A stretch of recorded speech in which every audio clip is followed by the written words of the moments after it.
Синот и негов пријател се веројатните убици на Штипјанецот што вчера беше најден мртов во сопствениот дом. Истрагата не ги лоцираше како виновници. 62 годишниот Штипјанец го нападнале додека спиел. Прво го удирале со тупаници, а потоа и со други предмети. Ударите со нож во пределот на главата биле фатални.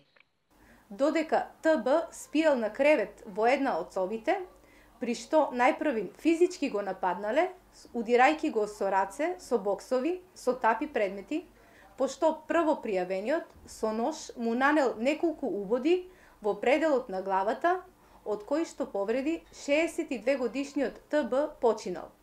Кои се мотивите на синот што низ градот се движи со инвалидска количка, но не е целосно неподвижен, ќе ги открие понатамошната истрага. Неофицијално, причина за расправијата се пари, а семејните несогласувања меѓу таткото и синот биле причина за честа посета на полицијата во нивниот дом на улицата Сутјеска во Штип.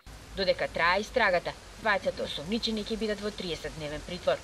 Ова е втор случај на семејно убиство на истокот. Пред 10 дена во Кочани, маж пред очите на децата ја уби сопругата, пошто се самоуби.